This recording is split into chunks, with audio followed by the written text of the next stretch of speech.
बड़ी खबर के साथ बड़कागांव की पूर्व विधायक अंबा प्रसाद ने प्रेस कॉन्फ्रेंस कर एनटीपीसी के खिलाफ जमकर बरसी है और राज्य और केंद्र सरकार को भी निशाने पर लिया। अंबा ने कहा कि विस्थापन और भू अर्जन जैसे मुद्दों को लेकर सरकार उदासीन रहती है, जिससे रैयतों को उनका हक नहीं मिल पाता।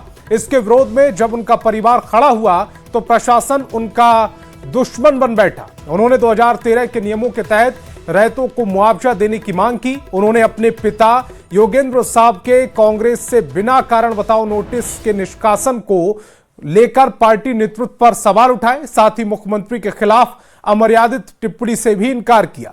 इसके साथ ही अंबा प्रसाद ने पार्टी प्रवक्ता को भोपू कहा और नेतृत्व की ओर से दबाव में ही निष्कासन का फैसला लिए जाने का आरोप लगाया। अंबा प्रसाद ने कहा कि उन्हें केंद्रीय नेतृत्व के पास जाने की बात कहते हुए राहुल गांधी पर भरोसा जताया है। सबसे हमारे संघर्ष और हमारा लड़ाई किसी से छुपा हुआ नहीं है। हमारा लड़ाई है मुआवजा 2013 के अधिनियम के तहत वहां पे अपने क्षेत्र में दिलाना। उसी के तहत सभी लोगों को फायदा होगा, राज्य को भी फायदा होगा। तो इसकी लड़ाई लड़ रहे हैं और इसमें बहुत सारी यातना सह रहे हैं। पूर्व मंत्री श्री योगेंद्र साहु जी लगभग 1 साल से धरना प्रदर्शन में थे और लगातार आप लोगों के पास न्यूज भी आता रहा।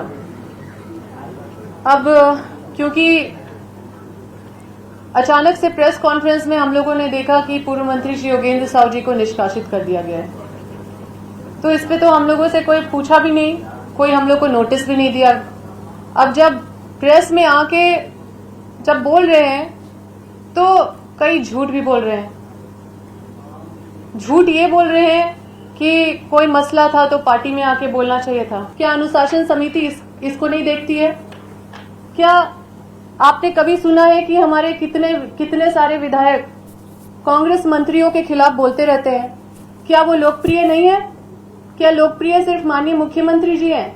हो सकता है कि कांग्रेस के मंत्री लोकप्रिय नहीं है, इसीलिए उनके खिलाफ टीका टिप्पणी करने पे भी कोई कार्रवाई नहीं हुआ, न ही किसी को नोटिस गया।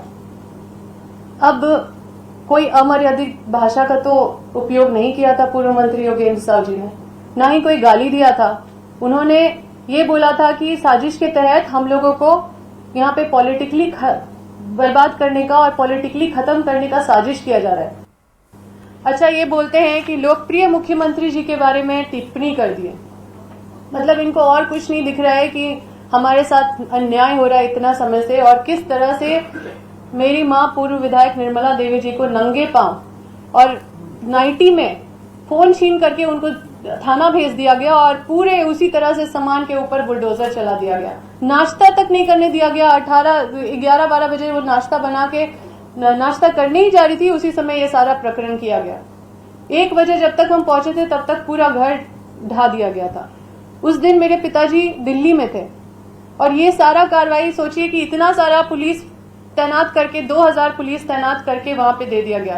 क्या माननीय मुख्यमंत्री जी मेरा सूद लिए कि क्या दिक्कत है? ये सब कार्रवाई करने से पहले पार्टी ने कुछ सूद लिया?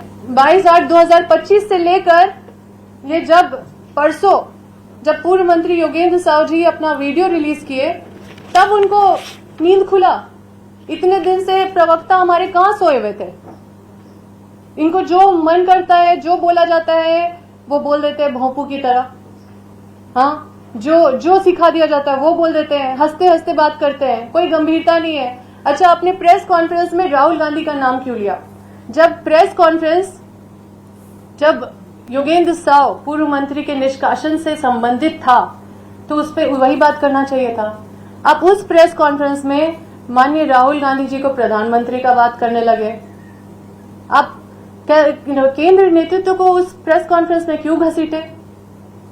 आप बोल रहे हैं कि हमको प्रधानमंत्री बनाना है माननीय राहुल गांधी जी को, तो इसका मतलब कि आप योगेंद्र साहु जी पार्टी में थे इसलिए प्रधानमंत्री नहीं बन पा रहे थे, ये कहना चाहते हैं? या फिर हम लोग मिल लिए राहुल गांधी जी से इसलिए उनका नाम घसीटा गया? या उनको ये तकलीफ है कि हम यहाँ पे इनको बाईपास करके और डायरेक्ट राहुल गांधी जी से डायरेक्ट हो गए, वहां पे मिल लिए? तो मैं जो है ये जो निष्कासन का जो ये चिट्ठी निकला है इसकी कोई नोटिस नहीं दी गई है। कौन सा नियम कहता है कि बिना नोटिस का आप किसी भी वरिष्ठ कांग्रेसी को आप निकाल सकते हैं? और ये दबाव में नहीं हुआ है ये कार्रवाई, तो कैसे हुआ है? क्योंकि ये खुद बोल रहे हैं प्रेस कॉन्फ्रेंस में कि दबाव से हमने नहीं किया। इनको खुद बोलना पड़ रहा है, क्यों बोलने का जरूरत पड़ रहा है? ये साफ साफ दिखाता है कि दबाव में किया गया है। और जमशेदपुर से बड़ी खबर मिल रही है। स्वर्ण रेखा नदी किनारे 226 किलो का बम, जिंदा बम अब तक डिफ्यूज नहीं किया गया है, जिससे स्थिति लगातार गंभीर होती जा रही है। बम के आसपास घेराबंदी की गई है, लेकिन फिर भी ग्रामीण इस जिंदा बम को खिलौना समझकर उसके साथ सेल्फी ले रहे हैं। तीन तस्वीरें समा आपकी टेलीविजन स्क्रीन पर है। जमशेदपुर जिला प्रशासन ने सेना विशेषज्ञ को पत्र लिखकर जांच करने का आग्रह किया है। फिलहाल सेना की टीम के आने का इंतजार किया जा रहा है, जब इस बम की तकनीकी जांच करके और उसे सुरक्षित तरीके से डिफ्यूज किया जाएगा। 3 तस्वीरें देखिए। बीच वाली तस्वीर में वो बम है जिसे अमेरिकन बम कहा जा रहा है, जो जिंदा बम है, डिफ्यूज नहीं किया गया है। और तीसरी तस्वीर, आखिरी वाली तस्वीर सबसे पहले देखिए, उसमें कैसे लोग इस बम के साथ सेल्फी लेते हुए नजर आ रहे हैं। अपने आप में परेशान करने वाली खबर। हम लोग का जो ग्रामीण है, ग्रामीणों का सरकार से अनुरोध है कि इस जो बम मिला है इसको यहाँ से तुरंत हटाया जाए, क्योंकि ये डेंजर जोन में है। बच्चा लोग यहाँ पर रील्स बना रहा है, कोई आके इससे छेड़छाड़ कर रहा है। तो ग्रामीणों का कहना है कि सरकार तुरंत इसको यहाँ से हटाए, कुछ व्यवस्था करे, जांच करे। यहाँ पे बम के मिलने की सूचना है, बताएंगे क्या है पूरा मामला? ये मामला मान लीजिए हम लोग को तो जानकार नहीं, जो पहले वाला जो वयस्क लोग बताते थे कि कोई हमला हुआ था, इसके गिराया गया है। तो कैसे मिला, किसके द्वारा ये खोजा गया? वो लोग मान लीजिए मछली पकड़ना है तो इसको जो ऊपर वाला जो ये होता है ना, वो दिखाई दे रहा तो पैर में घुसा तो लोग को जाल में लग गया, इसी चलते उसको उठा गया। गुजरने वाली स्वर्णरेखा नदी पर संभवतः एक द्वितीय विश्व युद्ध का एक बम मिला है, जैसा देखने से प्रतीत होता है। और इसको डिस्ट्रॉय करने के लिए हम लोग वरीय पदाधिकारियों को पत्राचार किया गया है। अभी तक डिस्ट्रॉय करने को कोई टीम नहीं आई है। और गुमला से बड़ी खबर मिल रही है। अनियंत्रित कार पेड़ से जा टकराई है। हादसे में कार सवार 4 लोग घायल हो गए, एक की हालत गंभीर है, रिम्स रेफर किया गया है। कार सवार गुमला से घाघरा की ओर जा रहे थे, झपकी आने के चलते यह हादसा हुआ है। घाघरा थाना क्षेत्र का यह पूरा मामला। गुमला से बड़ी खबर है, तस्वीर आपकी टेलीविजन स्क्रीन पर है। अनियंत्रित कार पेड़ से टकराई, हादसे में कार सवार 4 लोग घायल हो गए, एक की हालत गंभीर है, उन्हें रिम्स रेफर किया गया है। कार सवार गुमला से घाघरा की ओर जा रहे थे, झपकी आने के चलते यह हादसा हुआ। घाघरा थाना क्षेत्र का यह पूरा मामला बताया जा रहा है।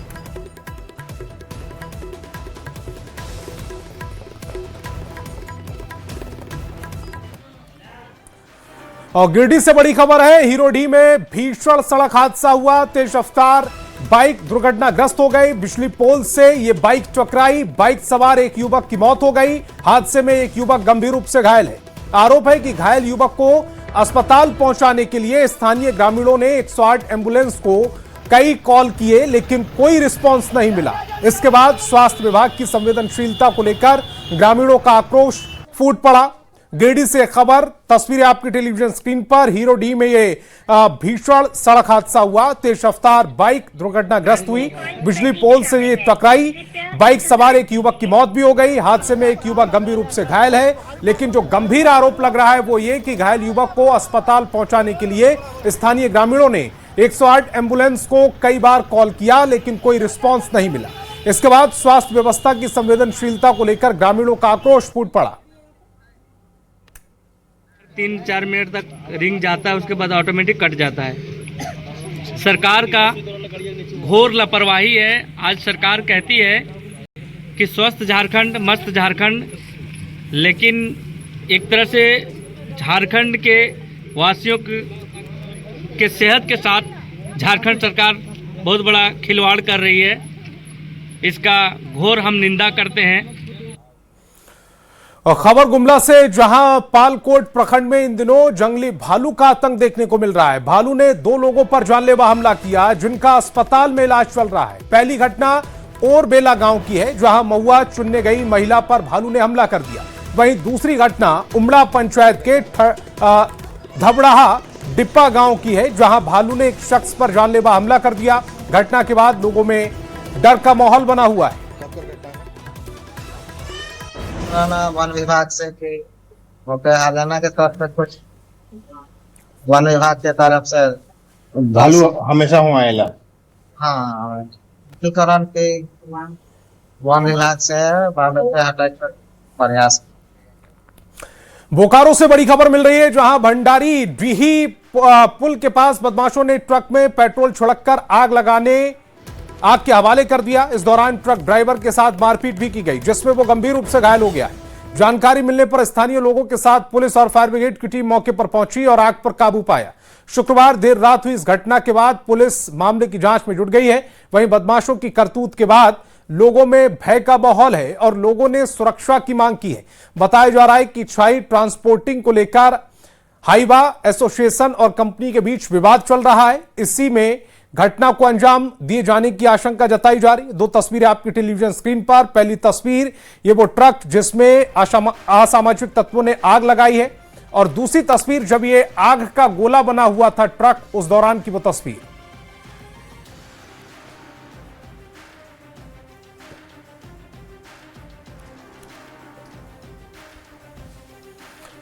और लोकसभा में किन्नर के अधिकारों के संरक्षण के लिए संशोधन विधेयक 2026 पेश किया गया। इसके तहत 2019 के कानून में बदलाव किया गया है, जिसके तहत अब कोई भी स्वयं निर्धारण नहीं कर सकता कि वो किन्नर है, बल्कि इसका निर्धारण मेडिकल बोर्ड करेगा। इसको लेकर अब किन्नर समाज आंदोलन में उतर आया है। इसे लेकर ही आज रांची के अल्बर्ट एक्का चौक में प्रदर्शन किया गया और कहा गया कि इस तरह के विधेयक से उनकी आजादी छिन सकती है।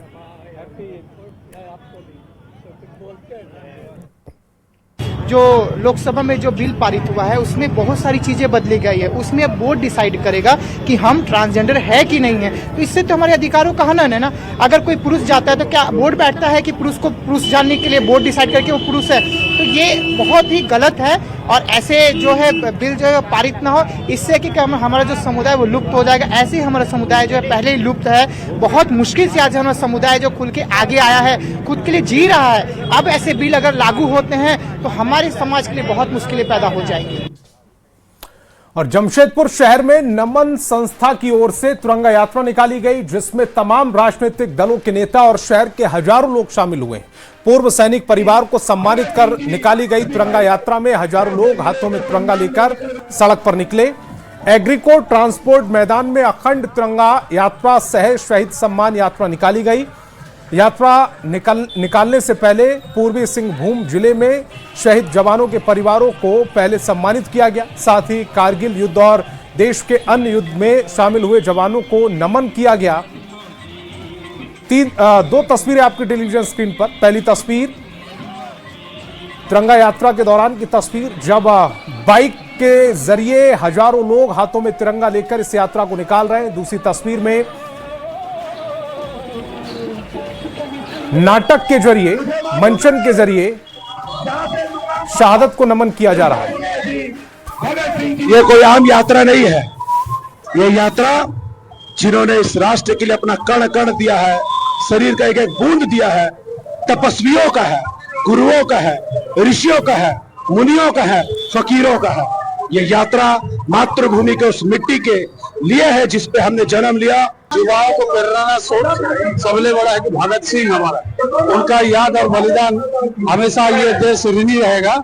और जिस तरह इसको याद रखने में आने वाला पीढ़ी को ये महसूस हो कि मांगने से आजादी नहीं मिला। एकता का प्रतीक के तौर पे हम लोग इस पर्व को मनाते हैं और काले भाई इसके अग्रणी भूमिका में है। मैं इनको नमन करता हूं और इस पूरे तिरंगा यात्रा के में जितने भी सम्मिलित लोग हैं, आपको इसके प्रति अच्छी भावना रखते हैं, सबको मैं सलाम सैल्यूट और नमन करता हूं। हर पार्टी के लोग इस तिरंगा ध्वज को हम 15 अगस्त और 26 जनवरी को नमन करते हैं। देश के जितने भी हमारे क्रांतिकारी साथी रहे, वो सारे के सारे साथियों ने देश के आजादी के लिए कुर्बानी दिया। हर साल 22 मार्च को विश्व जल दिवस मनाया जाता है। इसका उद्देश्य दुनिया भर में मीठे पानी के महत्व को समझाना है। हजारीबाग के कटकम सांडी प्रखंड के लुपुंग गांव में कई सालों पहले ही जल संरक्षण को लेकर महत्वपूर्ण काम किए गए। तत्कालीन मुखिया दिलीप कुमार के जल संरक्षण पर काम करने के लिए उनकी चर्चा प्रधानमंत्री नरेंद्र मोदी ने मन की बात कार्यक्रम में भी की थी। सूबे के तत्कालीन राज्यपाल द्रौपदी मुर्मू, मुख्यमंत्री रघुवर दास ने भी उन्हें सम्मानित किया था। सालों सालों तक बीत जाने के बाद मुखिया का प्रयास रंग लाता दिख रहा है। गांव का जल स्तर में वृद्धि हुई। महज 15 से 20 फीट में ही जल ग्रामीणों को मिल पा रहा है। हम लोग सभी जितने भी सरकारी भवन हैं वहाँ पे स्वच्छता गड्ढा का निर्माण कराए हैं। जैसे स्कूल है, आंगनबाड़ी है, पंचायत भवन है और सभी सरकारी चापानलों में स्वच्छता गड्ढा का निर्माण किया गया था ताकि वाटर लेवल यहाँ बना रहे। इसके लिए पानी जो भी और बरसात के पानी को रोकने के लिए ढलाव जगह पे हम लोग उसको टीसीबी का निर्माण किए थे ताकि वहाँ पानी को बाहर नहीं जाए और उसमें ज़मीन के अंदर ही इसको प्रयास किया जाए कि ज़मीन के अंदर वो चले जाए ताकि यहाँ का वाटर लेवल ऊंचा रहे। इसकी वजह है जो वर्षा का जल है उसको हम लोग वाटर हार्वेस्टिंग के माध्यम से उसको संचयित करने का प्रयास किया है। तो जो सार्वजनिक प्लेस है जैसे स्कूल हो गए, पंचायत भवन है, आंगनबाड़ी है या फिर कई ऐसे घरों में भी आप देखिएगा कि यहाँ पे वाटर हार्वेस्टिंग का सिस्टम लगा हुआ है। सब लोग उसका उपयोग कर रहे हैं। इससे क्या होता है कि आसपास में जो जल का स्तर है वो काफ़ी ऊंचा है और 20-25 फीट 30 फीट में पानी आ जाता है अधिकतर क्षेत्रों में। गांव में भी पंचसोखा बना हुआ है चापानल के सामने और बीच बीच में रुकाव, ये क्या बोलिएगा, टीसीबी वगैरह बना करके फिर आपका जो है सीटीपी बना करके पानी को रोका गया है जिससे जल का जो है सो अच्छा रुकाव हो गया। अभी पानी का जो है क्या बोलिएगा उसका गहराई जो है बहुत कम दूर में मिल रहा है। आज विश्व जल दिवस है। बता दें कि हजारीबाग के लुपुंग पंचायत में पहुंचे हुए हैं और बता दें कि इस पंचायत की चर्चा जल संरक्षण को लेकर भारत के प्रधानमंत्री नरेंद्र मोदी भी जो है वो मन की बात में कर चुके हैं। इस गांव की अगर बात कर ले तो यहाँ का जो जल स्तर है वो काफी बेहतर है और इसके पीछे की अगर वजह की बात कर ले तो जल स्तर बेहतर करने के लिए यहाँ के जनप्रतिनिधियों ने काफी मेहनत किया है। वाटर हार्वेस्टिंग या फिर हम कह ले कि जल संरक्षण का जो है वो उन्होंने काम किया और आज जो है जगह जगह पर आपको इस गांव में स्वच्छता नजर आ जाएंगे और यही सब वजह से जो है यहाँ पर जल स्तर काफी बेहतर है। हालांकि आम लोगों से यह भी अपील है कि आप जो है जल की बर्बादी बिल्कुल ना करें, अगर हो सके तो जल का संरक्षण करने का काम करें। सुशांत सोनी, न्यूज 18 हजारीबाग।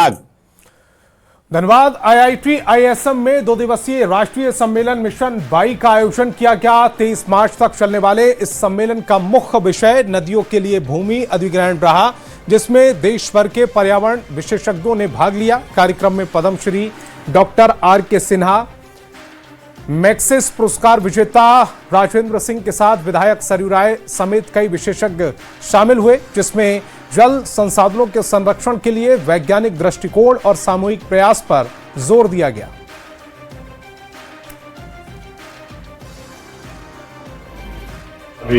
नदियों से मिलकर बनती है और छोटी नदियों में भी छोटी छोटी जलधाराएं आकर मिलती हैं। तो जहां ये मिलती हैं वहां वायु जैसा शेप हो जाता है, संगम हो जाता है। तो वो अध्ययन कर रहे हैं कि कितना इनका ह्रास हो रहा है जल की कमी के कारण से। इस तरह की जो शाखाएं हैं नदियों की, छोटी नदियों की, वो कितना मृतप्राय हो गई हैं। हर एक जीवन रोज कार्यों के लिए पानी खरीद रहे हैं। ये पानी तो हमारा मूलभूत अधिकार है, इसको तो हमें निर्बाध मिलना चाहिए और फ्री ऑफ कॉस्ट मिलना चाहिए। हम इसे खरीद कर पिए और खरीद कर अपने घरेलू कार्य करें और इंडस्ट्री के कार्य करें, ये तो उचित नहीं है। घड़ा सब बोतल में आ गया। हाँ, घड़ा से अब उसका मार्केट हो गया पूरा पानी का। गजेटियर में कहीं भी, चाहे सरकार के सर्वे में, पहले के सर्वे ऑफ इंडिया में तो पता है कि कहाँ क्या नदी क्या था और जमीन किसका है। तो सरकार की जमीन है, तो सरकार को अगर इच्छा शक्ति होगी तो कब्जा हो जाएगा। अतिक्रमण ही तो है, और क्या हुआ है। आज से चैती छठ का पावन पर्व नहाय खाए के साथ शुरू हो गया है। धर्म और अध्यात्म की नगरी देवघर में हर पर्व को बड़े ही हर्षोल्लास के साथ मनाया जाता है। अगर बात आस्था का पर्व छठ की करें तो छठ में शुद्धता और पवित्रता का खास ख्याल रखा जाता है। नहाय खाए के दिन छठ व्रती के घर कद्दू भात प्रसाद बनता है। पूरे क्षेत्र में आस्था का माहौल बना हुआ है। चैती छठ का आज कद्दू भात है। आज हम लोग के यहाँ कद्दू भात, चना का दाल और चावल बनता है और इसके लिए सबको बहुत हार्दिक शुभकामनाएं। इस चैती छठ महापर्व की आप सभी को ढेर सारी शुभकामनाएं। तो जैसे कि आप देख रहे हैं, ये चैती छठ का शुरुआती दिन है। आज के दिन कद्दू भात का प्रसाद का भोग चढ़ता है और ये बिहार का सबसे बड़ा पर्व है। तो वो चैती छठ की बहुत बहुत ढेर सारी शुभकामनाएं। सिमडेगा की डीसी कंचन सिंह ने भी नहाय खाय के साथ व्रत का शुभारंभ किया और आम लोगों के बीच सादगी और अनुशासन आस्था का संदेश दिया। डीसी कंचन सिंह ने परंपरा का पालन करते हुए स्वयं गेहूं सुखाया और शुद्ध सात्विक का भोजन तैयार कर व्रत शुरू किया है। डीसी ने समस्त जिले वासियों के स्वास्थ्य और समृद्धि की कामना करते हुए महापर्व छठ की शुभकामनाएं दी। इस मौके पर उन्होंने छठ के गीत भी गाए। ये लोक आस्था का महापर्व है, ये चैती छठ। मुझे करते हुए लगभग 10 वर्ष हो गए हैं, तो बहुत आस्था है। और आज नहाय खाए के शुभ अवसर पर सभी जिलेवासियों को छठ पर्व की बहुत शुभकामनाएं। प्रकृति की पूजा का ये बहुत बड़ा पर्व है, तो माँ प्रकृति सब पर अपनी कृपा बनाए रखे। गुमला में छठ व्रतियों में उत्साह देखने को मिल रहा है। रविवार को छठ व्रतियों ने स्नान कर कद्दू भात का भोग लगाया। वहीं सोमवार की शाम खरना का प्रसाद ग्रहण किया। इसके बाद मंगलवार की शाम अस्ताचलगामी सूर्य को अर्घ्य दिया। बुधवार की सुबह उदीयमान सूर्य को अर्घ्य के साथ 4 दिवसीय चैती छठ महापर्व संपन्न होगा।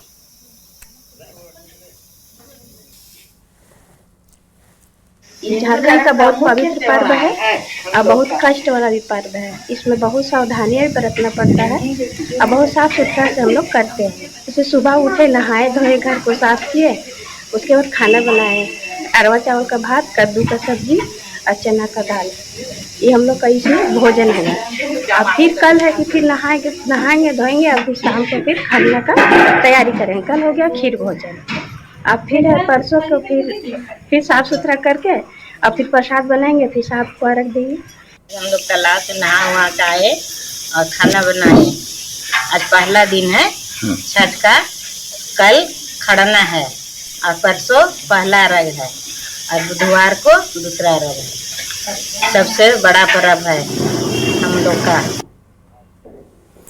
भले ही आज का दौर आधुनिकता की ओर तेजी से बढ़ रहा हो, बाजारों में सजावटी वस्तुओं की भरमार हो, लेकिन हजारीबाग की महिलाओं ने साबित कर दिया कि पारंपरिक कारीगरी आज भी अपनी अलग पहचान रखती है। पुराने समय में खरपतवार और लकड़ी से की जाने वाली हस्तकला अब नए रूप में सामने आ रही है। करमटांड गांव में महिलाएं बांस की लकड़ी से सूप, दौरा, डाला और टोकरी बना रही हैं, लेकिन इसके बावजूद उन्हें उचित आमदनी नहीं हो पा रही। महिलाओं का कहना है कि अगर सरकार की ओर से बेहतर प्रशिक्षण और सहयोग मिले तो वे अपने हुनर को और निखार सकती हैं और नए नए उत्पाद तैयार कर बाजार में बेच सकती हैं। जंगल में कहते हैं डाला टोकरी और बिहार जाता है तो उधर खचिया बोलता है।